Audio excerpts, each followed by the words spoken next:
Thank you, Renee. As previously mentioned, the Unitarian Universalist theme of the month for December is stillness.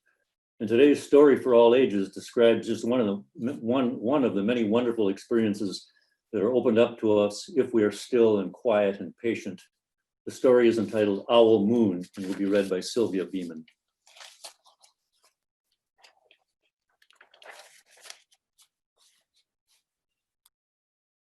Thank you for that beautiful story, Sylvia. During today's offertory or at any other time, you can make donations to our regular UUFM operating expense or to the new blessing box at the Wonder Workshop or to the Helping Hands recipient, which this month is the Riley County Humane Society. Donations can be made online using the link provided in the weekly email announcement or by going to the website uufm.net and clicking on the word donate. If you have joys and concerns today, please type them into the Zoom box, chat box during the offertory.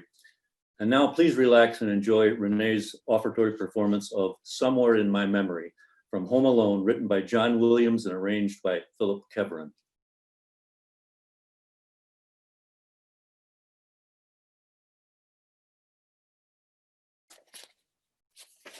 We thank all of you for sharing your joys and sorrows, all of which bring all of us closer together. The monthly theme of stillness got me thinking about serenity.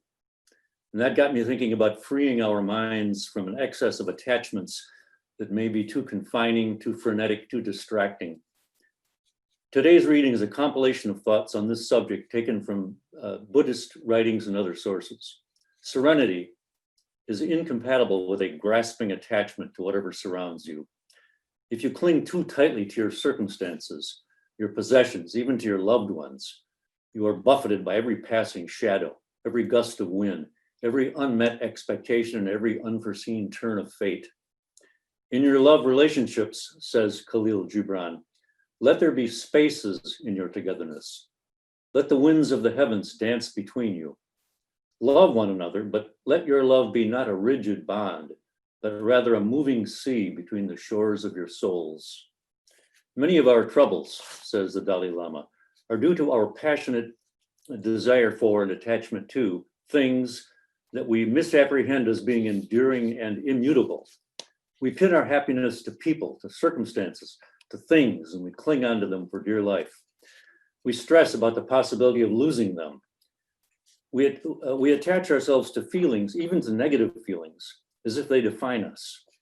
If you've wallowed in regret or disappointment for years, it can seem natural, even comforting, to continue to do so. But in trying to hold on to what is familiar, we limit our ability to experience joy in the present. We too often lack respect for impermanence.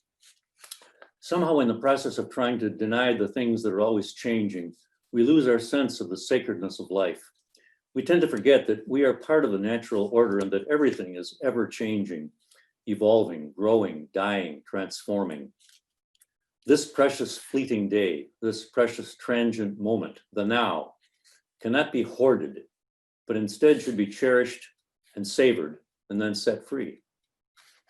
When you stop trying to grasp, own, and control the world around you, you give it the freedom to fulfill you without the power to destroy you. Letting go is letting happiness in. You can redirect your thoughts when they veered towards attachment, when you dwell on keeping, controlling, manipulating, or losing something instead of simply experiencing it. Define yourself in terms that can withstand change, that will embrace change. Defining yourself only in terms of static possessions, roles, and relationships breeds an unhealthy form of attachment, because loss will then deprive you not just of what you have, but also of who you are. Detachment is not the opposite of connectedness, says the Dalai Lama. The practice of developing or cultivating equanimity, the stillness of self-containment, involves a form of detachment, but this detachment in no way means that you must develop an attitude of disengagement from or indifference to your friend, your loved one, or to the world, or to life. The very opposite is true. When you are freed from the dependency of self-referential attachment, your connectedness to the other is deeper, fuller, more unconditional.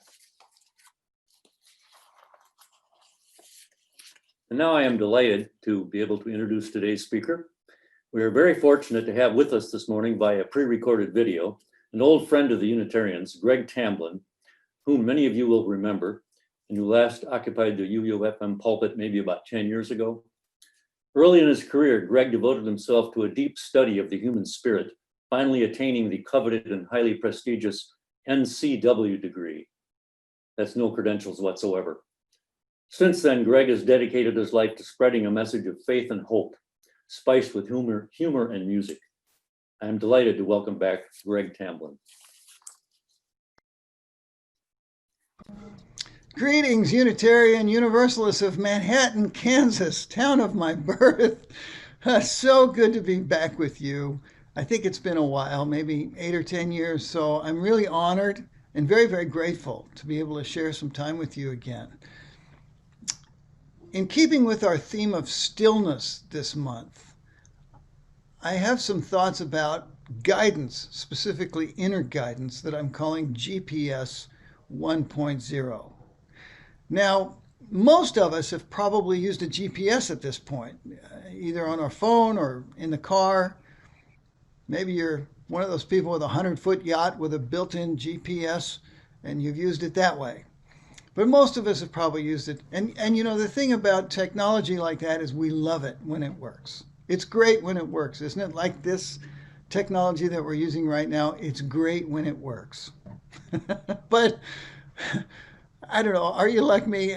Do you ever feel a little bit overwhelmed at the pace of change of technology? Do you feel like sometimes it's hard to keep up? So here's a song about that I think you might be able to relate to.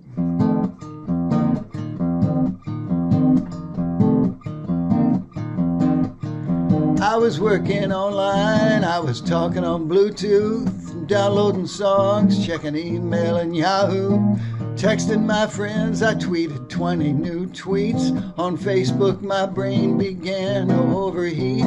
My new tablet's high-def digital camera wouldn't sync up with my printer fax scanner. The tech support guy started yakking away, lost in translation all the way from Bombay.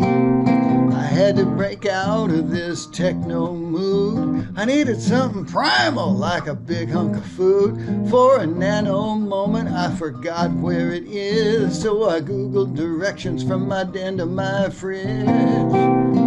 I was so fried, I wondered how much bandwidth it would take for my iPod to download a sandwich. And deep in my hard drive, a feeling took root. My brain just might crash if I didn't reboot. All this hyper technology is streaming me crazy. I've picked up a virus called cyberspacey. The neurotransmitters in my cerebellum making gray matter chatter, but nothing is gelling. These gizmos and gigabytes are geeking me out. Single tasking is obsolete now. I need to slow down. My life is a blur. Got an analog brain in a digital world.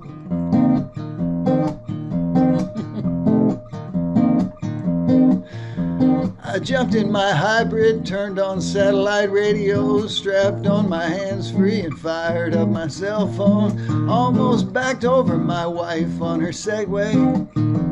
The dashboard lit up, said I was low on latte. But where was Starbucks? I could only guess. My PDA can't do GPS. I stopped for directions and wandered in here and wound up singing to you. Isn't that weird? All this hyper technology is streaming me crazy. I've picked up a virus called cyberspacey. The neurotransmitters in my cerebellum making gray matter chatter, but nothing is gelling. These gizmos and gigabytes are geeking me out. Single tasking is obsolete now. I need to slow down. My life is a blur. Got an analog brain in a digital world.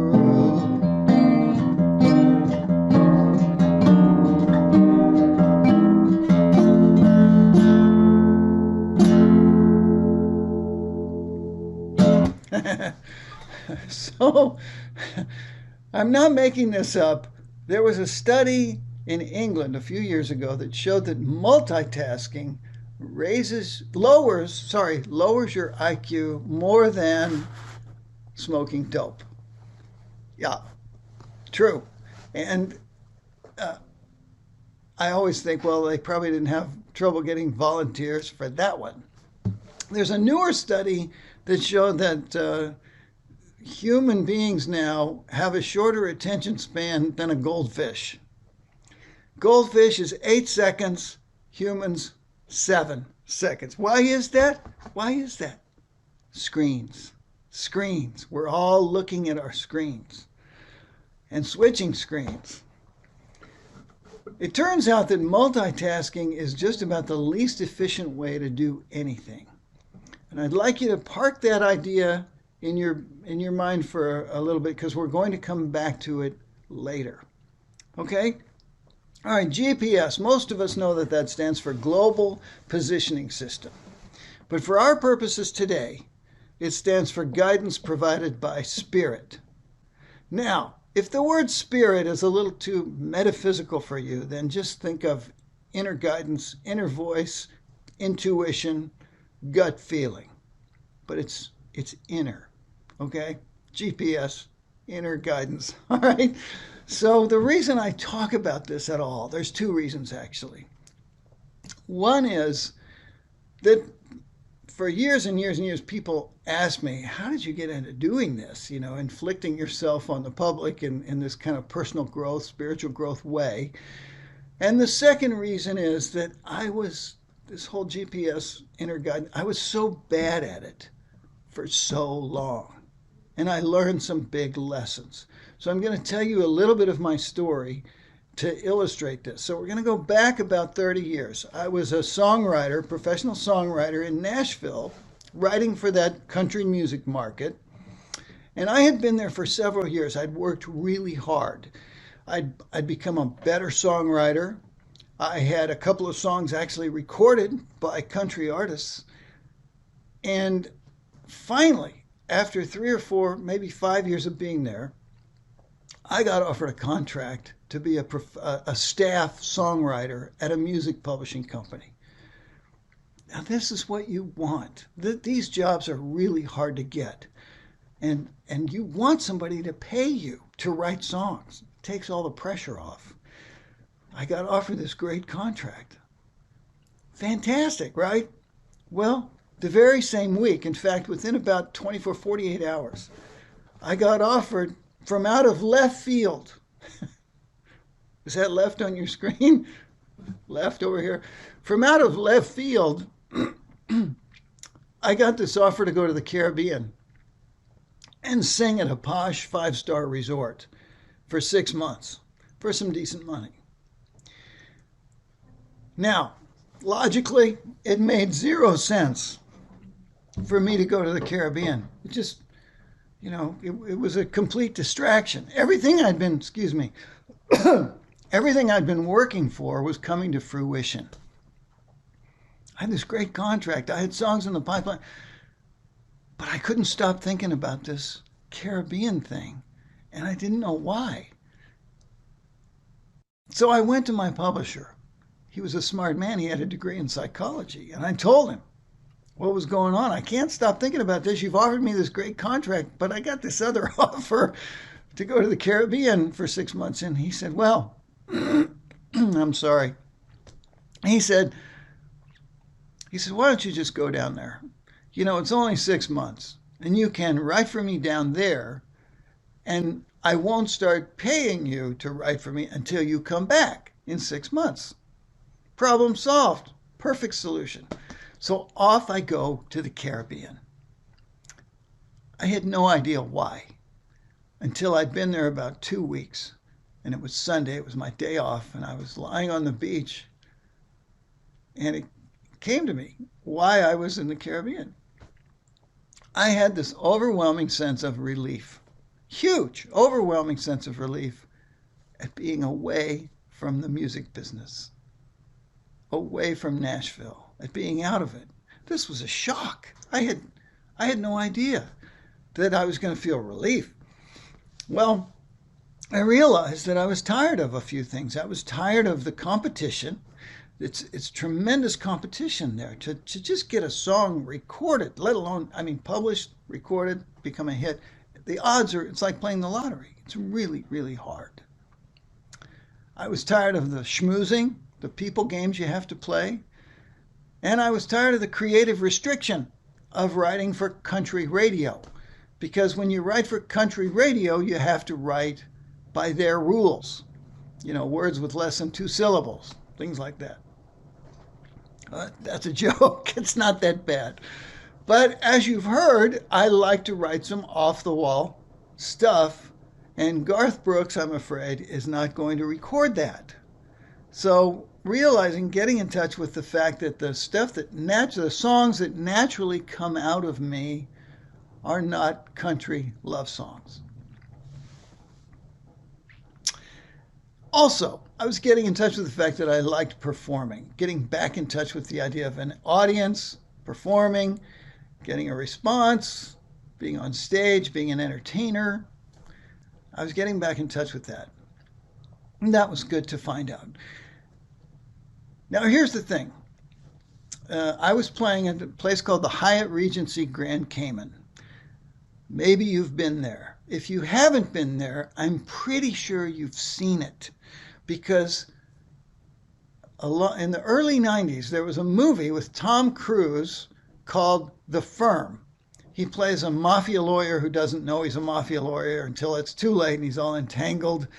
And it's based on a John Grisham book. Pretty good movie. And toward the end of the movie, there are some scenes filmed at the Hyatt Regency by the poolside swimming pool bar.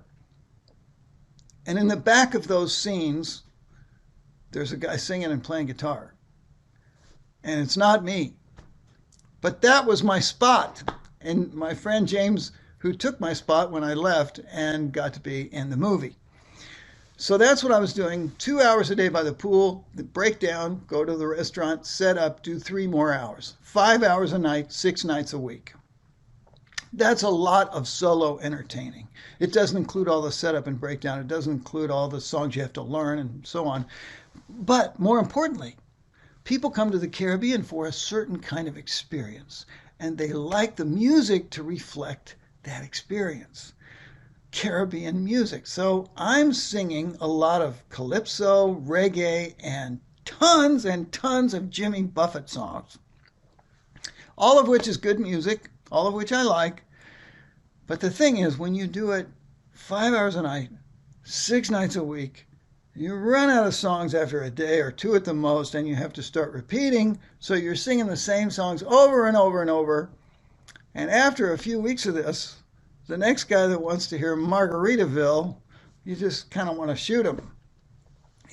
So my 6 months goes by, getting to the end of my contract, and I'm feeling a little brain dead from I like living on the island, but I'm feeling a little brain dead from the monotony of this repetition.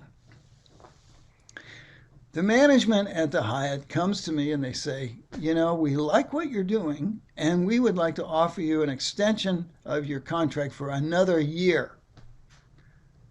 And my thought is, oh my gosh, another year of these same songs. I don't know if I could do that. And plus, I have this songwriting job waiting for me. But, and I'm not making this up, the same day, I get a phone call from Nashville. It's my publisher, and he says, I don't know how to tell you this, but my investors have pulled the plug. I don't have any financing. I don't have any money to pay you if you come back. I don't have a job for you that pays. So I thought about this, and I thought, okay, well, if I stay here in the Caribbean for another year, it'll probably be, hard to do the music, but at the end of a year, I'll have a pretty nice nest egg. And when I go home, there won't be so much pressure. Excuse me 1 second. Okay. So I told the people at the Hyatt I would stay for another year. I was putting away some serious money for the first time in my life. Well, coincidentally or not, within a couple of weeks of that, I started experiencing a pretty severe mental illness. It came on very quickly, and it wasn't depression, it was more like a dissociative illness separated from reality. You couldn't tell it if you were looking at me, but in here, it was a really, really scary place. There was a lot of despair, there was a lot of terror, and sometimes just panics, feeling like I'm just hanging on. It's a long story, we don't have time for it, but you need to know that it was hard. That's the main thing. So I started going through each day just gutting it out, just trying to focus on my work. And then at night I would go to bed and I would just lie there curled up and praying for help. Just praying for help. And I'd get through the night and I'd get up and go through it all again. And I was hoping that somehow it would just go away. But there wasn't a lot of help there on that little island. So it was a really tough time for the next 6 months. Then fate intervened in the form of the first Persian Gulf War. I believe it was called Desert Storm in January of 91. And the recession that was occurring at the same time. The management at the Hyatt felt that tourism was probably going to drop significantly. So they started laying people off. Me being the junior musician, I got laid off. I got downsized. And again, I felt an overwhelming sense of relief. My first thought when they told me I was laid off was, thank you, God. I can go home. I can get help. I was so happy to be laid off and know that I could go home. I didn't have to quit. I could just go home, get help. I really needed help. Well, the next day, the guy that owns the place next door to the Lone Star, next door to the Hyatt, comes to see me, and his place is called the Lone Star Bar and Grill. And his name was Mike, and he came to see me. He said, I heard you got laid off. I said, yep. He said, well, I've been wanting some music in the Lone Star, and I'd like to hire you. And I like this guy, Mike, but I didn't. The Lone Star Bar and Grill is exactly what it sounds like. It's a loud, noisy Tex-Mex beer bar restaurant. If you've been scuba diving all day or sunning on the beach and you want to go someplace loud and noisy and throw back some beers, and that's the kind of place it is. And if you're in the right frame of mind, it's kind of fun. But the idea of going in there and trying to sing for those people, no. No. I mean, at least at the Hyatt, people were quiet. Frequently they were asleep if we're by the pool in the afternoon. But in the Lone Star, it would be 180 degrees. I just didn't want to do it, but I didn't want to tell him that. So I said, I liked him. I said, Mike, I really appreciate it, but this 6 nights a week it's really hard. I'm burnt out. I can't do it anymore.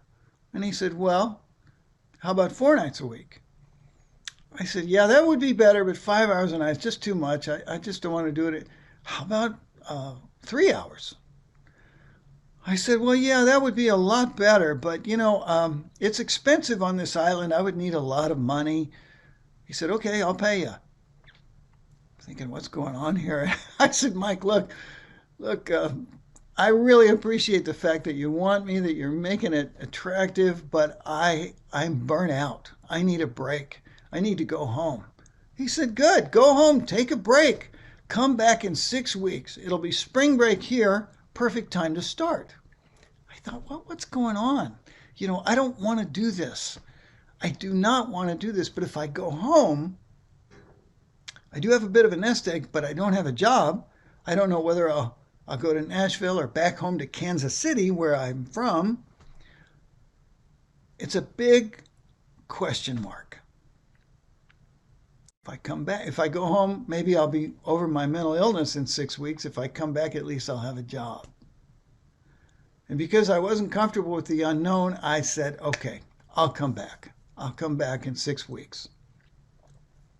The next day, I'm getting ready to leave the island. I've got one of those little tropical scooters they tell you never to get on because they're dangerous. Well, they are, so don't. So I'm riding along the street, 15 miles an hour. I'm looking for an address, not paying attention to the road because I'm going slow. I hit a pothole and I wipe out. I go over the handlebars, I hit the pavement, I bounce on the street. I'm bruised, I'm scraped, but okay, I can function.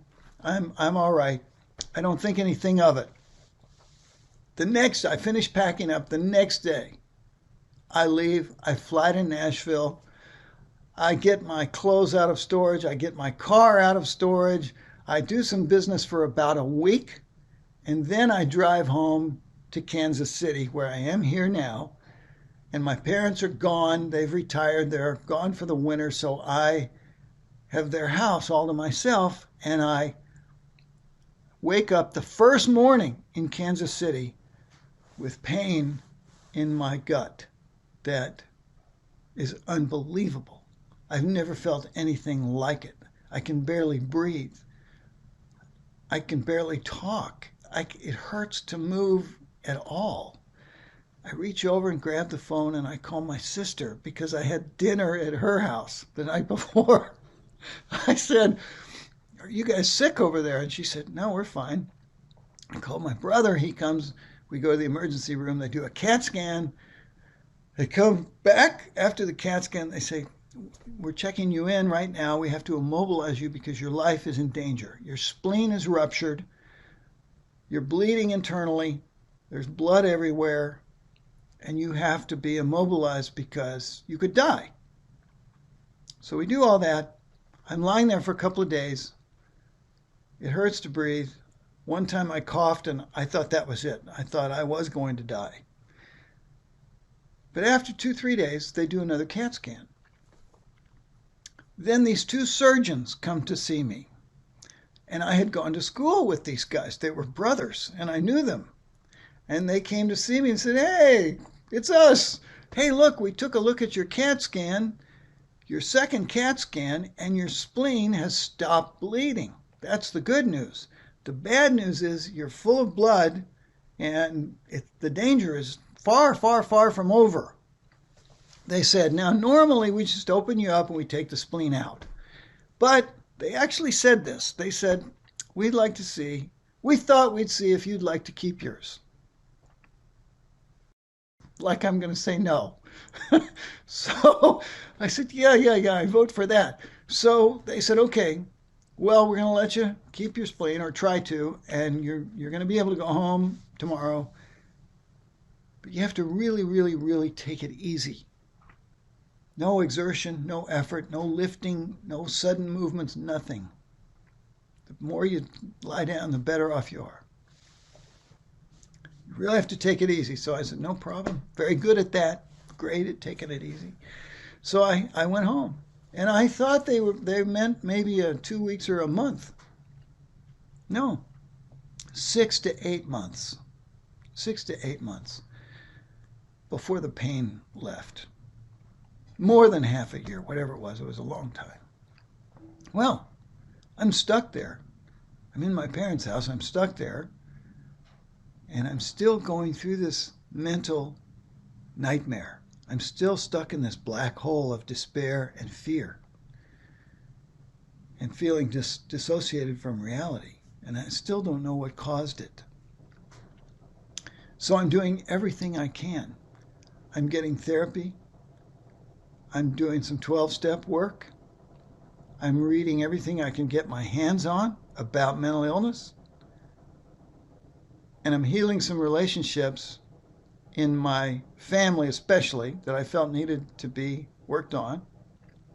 And I'm finding out that the only thing that brings any relief for this condition, this mental condition, is a loving connection with another person, or laughter. If I don't laugh too hard, because that hurts. Well, so spontaneously, new songs are coming up about this. About healing, about big love, about personal growth, about personal journey. New songs are coming up. These are not romantic love songs like I was writing in Nashville. These are different. These are what I think of as life songs. So a couple of the groups I was in, like 12-step groups and wellness groups and things, I got invited to play a couple of songs. People heard these songs, and suddenly doors opened that I didn't know existed. And just from that, I started getting invited to play at medical conferences, medical schools, in-service days, corporate stress and wellness events, military wellness events, recovery, 12-step events, and churches, congregations, which was the scariest of all, let me tell you. The churches were far and away the scariest. But the point is, this whole career happened that I didn't even know was possible. I didn't know it existed. It was not there in my imagination. It wasn't something I visualized or created. It opened up because I was writing these songs about my personal experience. And I've been getting away with this for the last 28 years. Still getting away with it. I mean, it's amazing to me. It's really amazing. And I'm very grateful and very humble about it. Well, here's the learning. When I look back at this dark episode I went through, the learning is very, very clear. When I got to the Caribbean, I had an overwhelming sense of relief. There was a big aha. Oh, I didn't realize being in that cauldron of the music business was so stressful. It was not what I wanted. I didn't realize it. A year later, I got laid off at the Hyatt. Again, overwhelming sense of relief. I got a clear, distinct, unmistakable message from my heart. Go home. Get help. Go home. Just get help. And because I couldn't listen to my heart, my spleen got me here and kept me here for as long as it took for everything to unfold. Now that sounds a little silly maybe, or a little metaphysical to you, but it's what happened. You know, Bernie Siegel, the great cancer surgeon who's written so many wonderful books, says that after working for decades with cancer patients, he's come to believe that we all come into life with our own path. And if we start to get off our path, we become psychologically or spiritually troubled. If we ignore that, we can become physically ill. Now, I don't think that explains every instance of physical illness by any means, but it is what happened to me. It is what happened. You know, if I had been better at being who I am, at owning my own inner nature, the kinds of people I need to be around, the kinds of subjects and activities I need to participate in, if I'd been better at not wearing a mask about who I really am, I think I could have gotten to the same place, but I wasn't. So it took the cosmic 2x4 upside the head to get my attention. Have you had that happen? Have you had the cosmic 2x4 sort of refocus your journey? Because if you have, you know exactly what I'm talking about. And this is what I mean by the inner GPS. Having lived through this, I feel like, as I said, very blessed. I feel like we all have an inner GPS and that it's always working. We don't know it exists. You know, it's a free service. It comes installed in the package. It's not even an option, but we don't know it exists. We don't know how to work it. Not in the West. We're not taught that. Okay, so for the GPS to work at all, it has to be turned on, right? Our GPS, you know, the app has to be opened, or in the car, the GPS has to be turned on. Well, with our inner GPS, the on button is usually marked quiet or maybe stillness. It's the quiet button. Well, as I said, that's not an American value. That's not a Western value. In our culture, we're busy multitasking. Here in the US of stress, or as a friend of mine likes to call it, the excited states of America. We're multitasking. We're busy grown-ups. We have a lot of important grown-up stuff to do. And we're not even taught how to become quiet and listen. Now, once we're in the stillness, once we're in the quiet, or once we're using our digital GPS, we have to get a signal, right, for it to work. If there's no signal, no GPS. Well, in our inner GPS, the signal is often something like joy. If you're like me, if you're slow but trainable, it might first be something like relief, overwhelming relief. But eventually that merges into joy. Once we have the signal, we have to enter a destination. We have to plug in a destination if we're going to want to go to a specific place. With our inner GPS, it's kind of the same thing. If we have goals, the goals are good. They get us up. They get us in motion. They get us moving. So once we've entered a destination, we have a choice of routes, right? We can take the scenic route or the fast route or the freeways or the no freeways or the construction route. We want all the construction, we can go through that way and see it. There's no bad routes, my belief. No bad routes. We do have some free will here. The final step is where our digital GPS is different from our inner GPS. We have to give up control of the outcome. We have to give up control of the outcome because we may not be able to even imagine what's best for us. Might not exist in our thinking. This is hard to do for us. This is very, very un-Western, un-American. But it's an important thing to learn, to give up control. The Dalai Lama, as you might expect, has a nice quote about this. He says, "I am open to the guidance of synchronicity, and I do not let expectations hinder my path." Expectations. Have you heard that old saying that an expectation is just a resentment waiting to happen? Yeah. I'm open to the guidance of synchronicity, and I do not let expectations hinder my progress. That's what he said, progress. Yeah. Elaine Boozler, the comedian, said, my ancestors wandered in the desert for 40 years because even back then, men would not stop to ask for directions.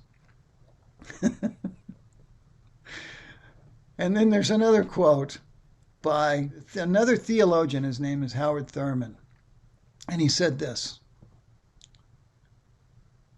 "There is something within each of us that listens and waits for the sound of the genuine within us. It is the only true guidance we will ever have. And if we cannot hear it, we will all our lives spend at the ends of strings that somebody else pulls." Listen for the genuine. Okay, I'm going to finish up with a little musical meditation. And during this meditation, I will recite this poem from Phillips Brooks.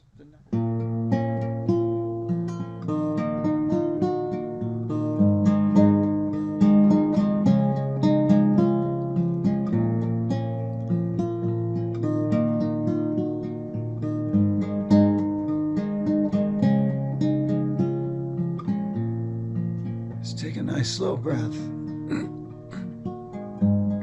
Just breathe into your body. Feel your breath, feel your body. And don't pay attention to your thoughts.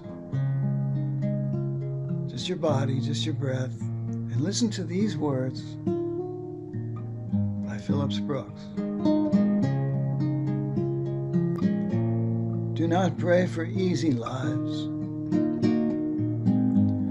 Pray to be stronger men and women. Do not pray for tasks equal to your power.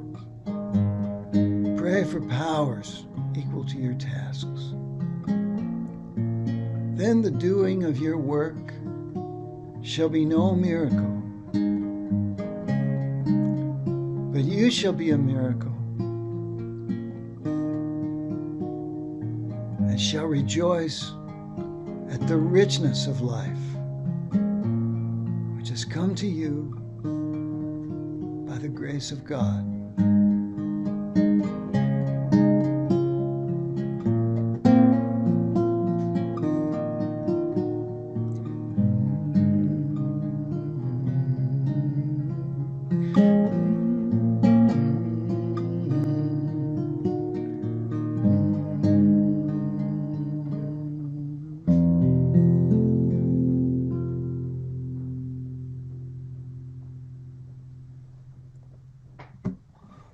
Namaste, everybody. Thank you again so much.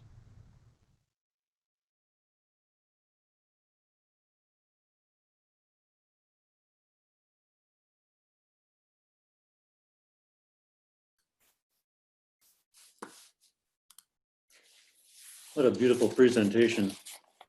I don't think Greg has joined us yet, but that certainly was a lovely presentation. I just want to encourage everybody to check out Greg's website, gregtamblyn.com. And you can look at all the neat stuff he has there, and you can sign up for his newsletter if you want to. We're a few minutes late, but I think what we're going to do now is resume the breakout groups, and those who don't wish to join can either stay with the rest of us in the non-breakout group, and hopefully Greg will join us in a moment. Thank you all. See you next time.